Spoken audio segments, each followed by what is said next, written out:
Good morning, students. So, class 6th, we are on chapter number 3. The chapter name is Motions of the Earth, and this chapter is related to a geography portion. And in this chapter, we have done rotation in the previous class, and in this class, we'll start the next topic, which is revolution. So, what you have to do, you have to take your book and read the revolution topic very well, and I'm also explaining this topic in this class. So, revolution, the annual movement of the earth around the sun along a fixed path is called revolution. Annual movement, annual मतलब साल भर का जो movement होता है अर्थ का, जो कि एक फ़िक्स पाथ पर अर्थ रोटेट करती है, रिवॉल्यूशन लगाती है, दोनों काम करते हुए वो रोटेशन और रिवॉल्यूशन किसके अराउंड कर रही है? सन के अराउंड। तो रोटेशन से क्या होता था, डे एंड नाइट में डिफरेंस आते थे। रिवॉल्यूशन मतलब एक साल भर का उसका चक्कर लगता है किसके आसपास? सन के आसपास। तो ये क्या कहलाता है?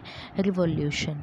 Okay, the annual movement of the sun around the sun on along a fix path. अब ये ऐसा नहीं है कि आज इसका मन किया यहाँ घूम गई, फिर यहाँ घूमी, फिर यहाँ, इधर इधर, ऐसे ये कोई रास्ता कुछ भी नहीं ले सकती, एक फिक्स पाथ होता है।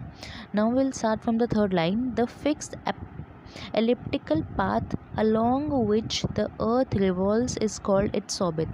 एक ऐसा फिक्स पाथ जिस पर अर्थ रिवॉल्यूशन करती है सन के अराउंड, उस पाथ को हम क्या बोलते हैं? ऑर्बिट। तो यहाँ दो चीज़ों की डेफिनेशन आई है। फर्स्ट है रिवॉल्यूशन।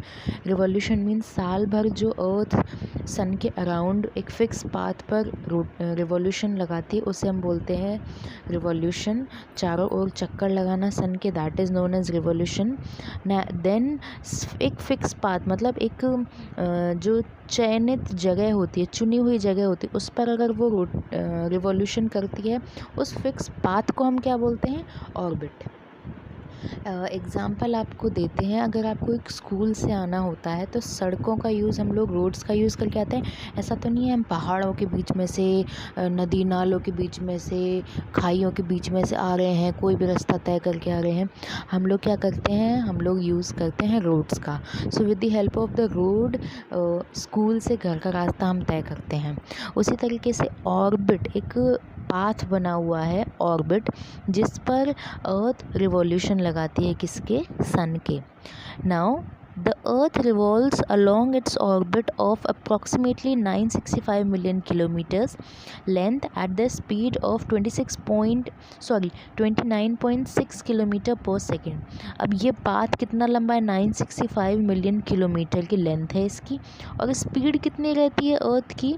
29.6 किलोमीटर पर सेकेंड। मतलब हम अगर पलक भी झपकाते हैं तो 1 सेकेंड लगता है, उस 1 सेकेंड में अर्थ कितना घूम ली? अर्थ 29.6 किलोमीटर की जो डिस्टेंस है उस स्पीड पे वो उससे अपना जो रास्ता था वो तय भी कर लिया। मीन्स 1 सेकेंड में 29.6 किलोमीटर अर्थ अपना रास्ता तय कर लेती है।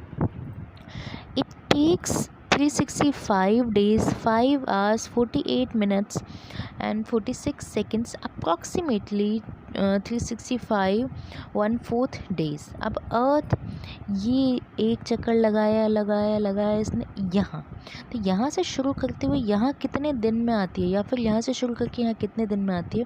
ये पूरे साल में, मतलब साल में हम बोलते हैं ना 365 डेज़ है। हमने कैसे नापा ये 365 डेज़? कैसे आए? ये इसलिए आए क्योंकि अर्थ एक जगह से घूमती हुई दोबारा उस जगह पे कितने दिनों में आती है? 365 days, 5 hours, 48 minutes, sorry for that, and 46 second, जिसे हम अप्रॉक्सीमेटली कहते हैं 365 एंड 1/4 डे।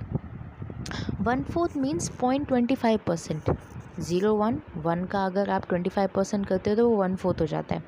तो इसमें हमने 1/4 दिन ऐड किया है। Now to complete 1 revolution, for the sake of the convenience we 365 days is taken as a single year. इसलिए 1/4 को हम लोग नॉर्मल लैंग्वेज में बोलते नहीं हैं, हम यूँ ही बोल देते हैं कि 365 डेज़ में अर्थ रिवॉल्यूशन लगाती है अराउंड द सन। अब ऐसा नहीं है कि बोलने भर से वो 1/4 डे गायब हो जाएगा, वो हम लोग ऐड करते हैं। चलिए एक सर्कल का एग्जांपल लेते हैं। ये एक सर्कल है, ठीक है, सॉरी फॉर दैट। हमने इसको बीच से कट किया तो ये कौन सा, ये जो हिस्सा हुआ 1/4 हो गया, ये हिस्सा हो गया 50%, ये इसका हिस्सा हो गया 75% एंड ये पूरा हो गया 100%। तो हमारे दिन कितने बचे थे? 1/4 बचा था। एक साल का 1/4, 2 साल का आधा, तीसरे साल का 75% और चौथे साल में पूरा। तो हम क्या करते हैं, जो 4th साल होता है, चौथा साल होता है, हम उसमें एक दिन और ऐड कर देते हैं, तो वो 366 डेज़ का साल होता है। अब एग्ज़ाम्पल हम लेते हैं, यहाँ पर आपको एग्ज़ाम्पल नज़र आएगा, यहाँ पर ईयर 2016 लिखा है। Okay, so year 2016 was a leap year. तो उस ईयर में 366 डेज़ थे। हर लीप ईयर में 366 डेज़ होते हैं, बिकॉज वो जो 1/4 दिन था ना, जो हम गिनते नहीं थे, हम कौन से साल में गिनते हैं? 4th साल में, चौथे साल में जाके हम उसे गिनते हैं। पहले साल हमने नहीं गिनते, दूसरे साल नहीं गिनते, तीसरे साल नहीं गिनते, हम उसे चौथे साल गिनते हैं। सो 2016, अब हर 4 साल के गैप में जो अगला साल है वो 366 डेज़ का होगा। मैं एक बार रिपीट करती हूँ, पहला साल 365 डेज़ का, दूसरा 365 का, तीसरा 365 का, तीसरा जो चौथा जो साल होगा वो आपका 366 डेज़ का हो, क्योंकि वो 1/4 डे याद है ना, ये वाला 1/4 डे जो हम गिनते ही नहीं थे, हमने क्या किया, उस पूरे को एक करके चौथे साल में ऐड ऑन कर लिया। Okay, so the extra quarter of the day adds up to make the whole day in a period of 4 years। देखिए यहाँ पर साफ साफ लग गया 4 ईयर, चौथे साल में हम लोग उसको ऐड ऑन कर देते हैं पूरा एक दिन बना के। ऐसा नहीं है कि हम ये बोलेंगे कि इस वाले साल में हम एक चौथाई दिन मिला देते हैं, फिर अगले साल में भी चौथाई दिन मिला देंगे, 1/4 डे मिला देंगे। हम लोग क्या कहते हैं, हम गिनते ही नहीं, हम क्या कहते हैं, पूरे एक दिन को अगले चौथे साल में ही जाके हम लोग उसे ऐड ऑन कर देते हैं। Now thus we have a year with 366 days every 4 years। इसलिए हमारे पास 366 डेज़ होते हैं, कौन से, एवरी, हर 4 साल में 366 डेज़ होते हैं। Okay, it is termed as a leap year, और उस साल को हम किस नाम से बुलाते हैं? लीप ईयर से। 2016 एक लीप ईयर था, उसी तरीके से अगर हम 4 साल की बात करें तो 2020 भी एक लीप ईयर है। February 29 is the additional day added to compensate the difference of the common year 365 1/4 days। और ये जो हम दिन ऐड करते हैं वो कौन से मंथ में ऐड करते हैं? यूँ तो फरवरी में 28 डेज़ होते हैं, बट जिस साल लीप ईयर होता है वो एक दिन याद है ना, जो हमको लीप ईयर में ऐड करना है, 365 का 366 करना है, तो हम क्या करते हैं, हम उसे फरवरी मंथ के बीच में घुसा देते हैं। मतलब हम जो 3 साल फरवरी में 28 डेज़ थे, हर 28 डेज़ हर साल, मतलब हर महीने, जो फरवरी महीना था उसमें कितने डेज़ हैं? 28 डेज़। अब हमें चाहिए लीप ईयर, तो हमें एक दिन और बढ़ाना है, तो हम क्या करते हैं, 29 फरवरी, मतलब एक दिन ऐड हो जाता है। 28 ही होते हैं, पर जिस साल लीप ईयर होता है ना, उसमें 29 फरवरी का भी दिन होता है। और ये 29 फरवरी कहाँ से आया? वो 29 फरवरी जो हम लोग थोड़ा करके बचा रहे थे ना चौथे साल में जोड़ने के लिए, ये वो वाला 29 फरवरी है। ओके, सो हम एक बार रिपीट करते हैं, हम लोगों ने इस पूरे टॉपिक में क्या पढ़ा? हमने पढ़ा रिवॉल्यूशन। रिवॉल्यूशन मीन्स अर्थ का सन की तरफ चारों ओर चक्कर लगाना, रिवॉल्यूशन पे।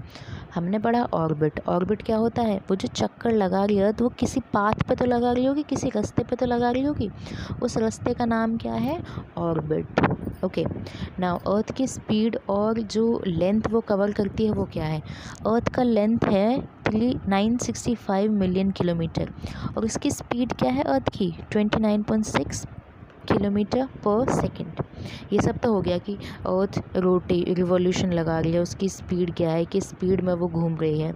अब उस स्पीड में घूमने के साथ साथ वो एक साल मतलब कितने दिनों में वो एक चक्कर लगा लेती है।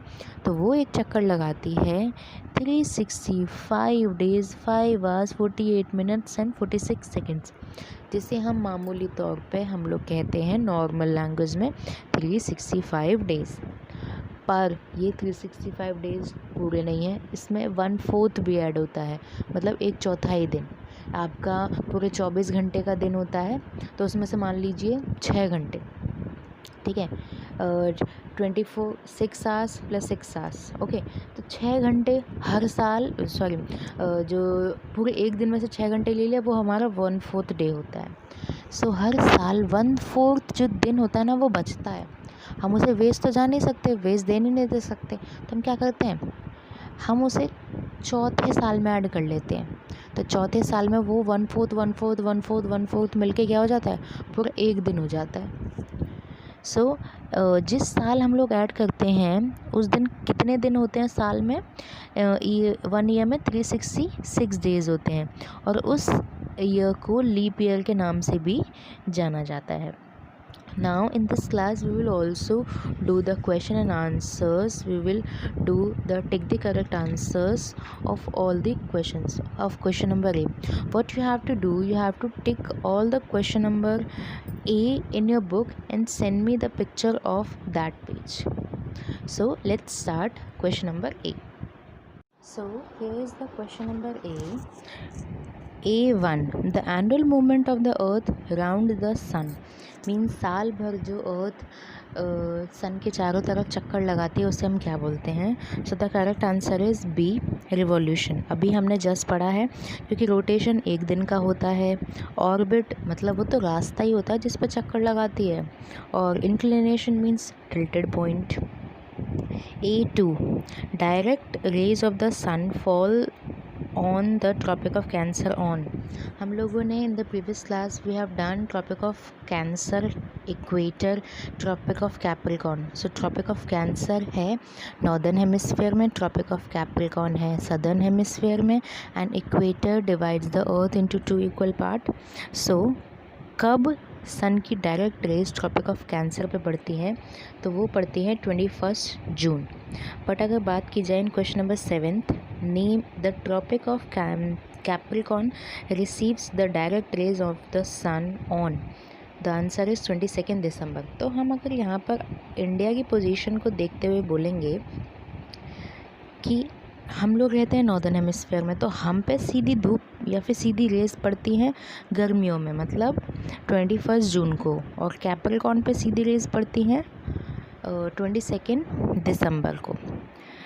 Question number A3, the phenomena of change of season is cause due to, the correct answer is revolution, because rotation से सिर्फ दिन और रात होते हैं, सीज़न नहीं बदलते। ऐसा नहीं है कि बारिश होने लग जाएगी, एक दिन रोटेशन हो गया तो उसी दिन ठंडी भी पड़ जाएगी, या ठंड का मौसम हो जाएगा, या गर्मी हो जाएगी।